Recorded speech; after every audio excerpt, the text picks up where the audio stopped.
Morning, guys. Welcome to Coffee Chat.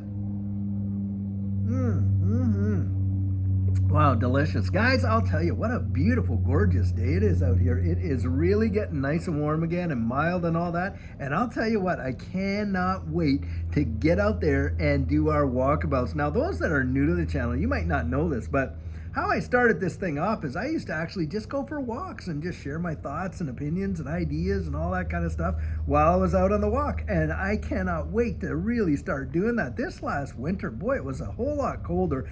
And of course, we were putting in this solar over here. So that huge project kind of consumed a ton of my time. So really looking forward to being able to get out there and do the walkabouts again. I'll tell you what, and hopefully you guys are looking forward to that too. Interesting article that I was reading this morning, and this is about UPS. Now, we all know UPS drivers had that major contract deal where their, salaries were just like, pow, way up there, over the six figures is what they negotiated. Well, guys, guess what? They just announced that UPS has just announced that they are laying off thousands upon thousands upon thousands of their workers. And you know what they're citing? I'll say it this way. I was going to take a sip, but I'll say it before I do. They're citing the high cost of all of the labor costs, of course, and the slowdown and reduction in packages going out. Now, think of that. Now, I get the labor cost one where, but to lay off tens of thousands of workers because of it, listen, the whole deal is this. We're supposed to believe that this economy is just going gangbusters, right? And on, because, of course, the stock market is seeing a huge pump up and run up right now.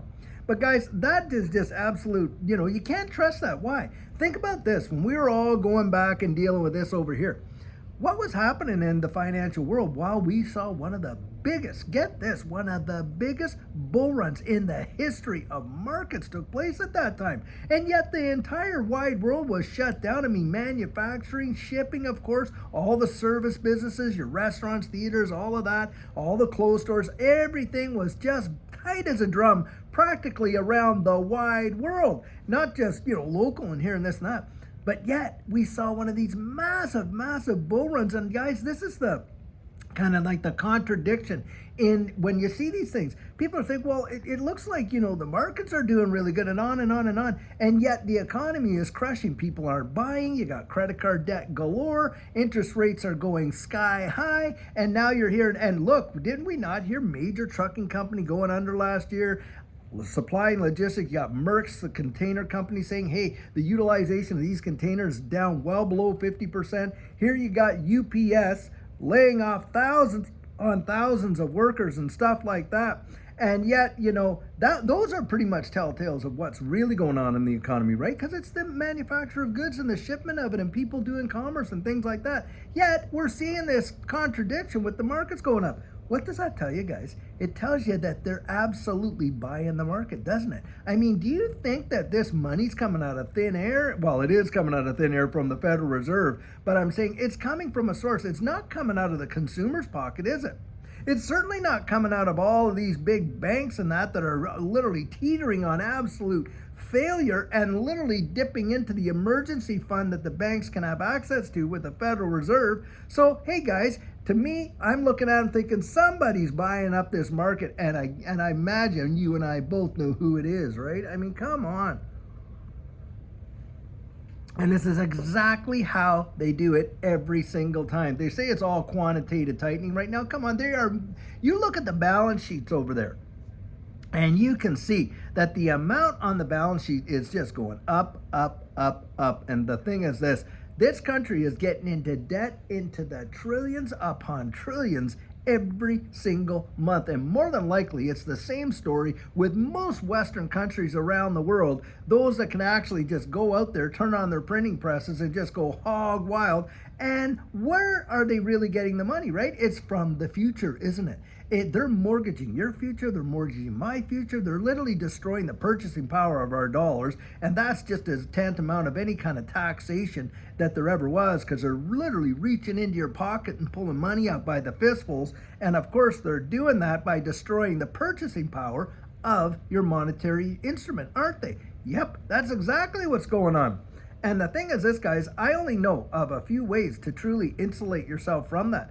And it's number one, get out of debt. Number one, if you can, you get yourself out of debt as fast as you can. Number two, you got to be, look, we can't be whales, but I can at least follow their behavior if I'm not going to follow their advice. I'll tell you that. And this is where I think that in this space, it represents an opportunity to truly insulate yourself from all that. Now, last go around, when Judy and I were looking at just kind of getting, it was because we wanted, as we say, preserve, the purchasing power of our savings. And I had went out there looking for gold and silver. And I think gold and silver, I don't look at it as an investment, by the way, guys. I look at gold and silver as changing one monetary instrument that has a lot of volatility and weakness for one that has a lot less volatility and weakness, and that's kind of how I look at it. I look at it as a monetary exchange, practically like that.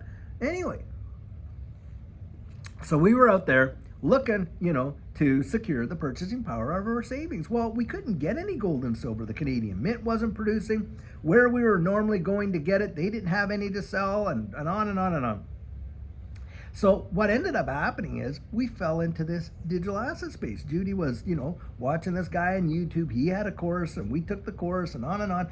And that's how we fell in it. Well, guys, within 1 year, that revolutionized our lives. I mean, we saw amazing, amazing gains. And look, there are amounts that we still hold because we didn't sell it all back now. And even on those amounts in a bear market, get this, we're still up like 1,000% on those amounts. I mean, we were buying Cardano at 3 and 4 cents, and on the amount that we did not sell, hey, we're up well over 1,000% when it's sitting there at what, 51, 50, 52 cents right now. That is phenomenal. And that's why I genuinely believe that this space really, really represents an opportunity for the average guy, by the way, to go out there and insulate themselves from this nonsense that's going on and the destruction of the purchasing power of our monetary instruments. It is insane.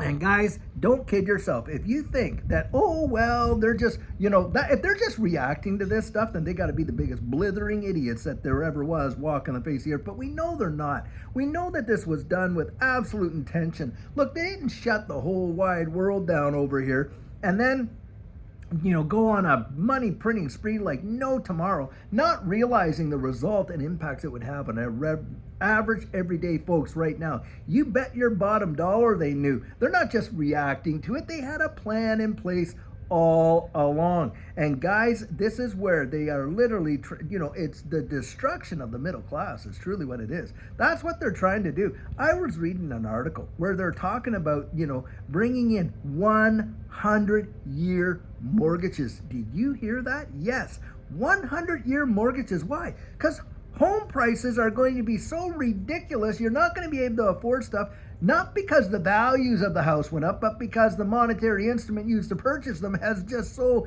decreased. That's what inflation truly is, right?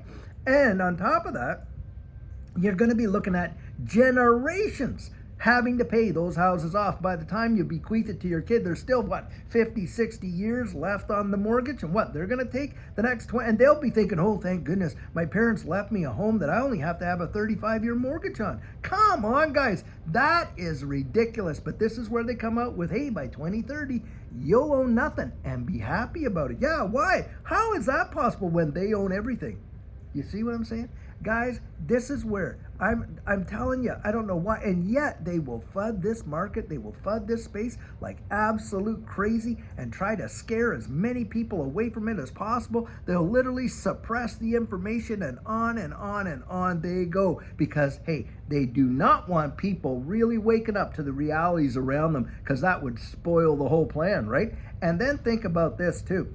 Here you got the SEC wanting to raise, the accredited investor from 1 million to 10 million of liquid net worth. Yeah. So what does that tell you? It tells me that they are expecting people to see some tremendous gains out of this space. But now they're going to make it so that, nope, $1 million isn't going to make you an accredited investor. No, it's going to take 10 million to do it. Guys, you can see the handwriting on the proverbial wall, can't you? Just be sharp as tacks. Don't buy into all this kind of stuff. Go out there, do your own due diligence. Do your research. Really, remember, if you want to know how to do research, come on, guys, YouTube isn't research. Right now, you're getting my 100% biased opinion. There's no doubt about that. I don't make any bones about that. And hey, if you don't agree with my opinion, that's okay too. You can drop your comments right down in there. Don't have anything against that. The thing is this though, YouTube is not research. I can share my convictions, can't give you the confidence like I love to say. But you go out there, remember what it's like in grade school when you had to go and, study for a book report or do this or do that, or, you had to research it. Guys, get out there and research it. Go and look at some of these things. Even type, if you don't know, type in, hey, how to research this space. It's not news articles, is it? Because that's opinion as well. You go to the websites, you read the white papers, you get in there, you read the partnership papers. Hey, go to the patent office, research patents and stuff like that. Just use what you got there and be sharp as tacks. And guys, that's what I'm praying for you, that you come out on top, to be sure. Well, I'll tell you what, guys, things are wild in this space. Look at the green candles we're getting today. My, oh my. Absolutely phenomenal what we're seeing in this space, but it doesn't surprise me because I was here before. Judy and I saw this before, and literally right before the absolute takeoff, it was like this. Lots of volatility, just up and down like that, and then it just appeared out of nowhere. It seems like it was out of nowhere. Boof, up she went, and wow, did it ever go wild, I'll tell you what. Well, guys, I sure hope you're having an amazing day, and until later on when we have a fabulous video for you, have a great one and take care.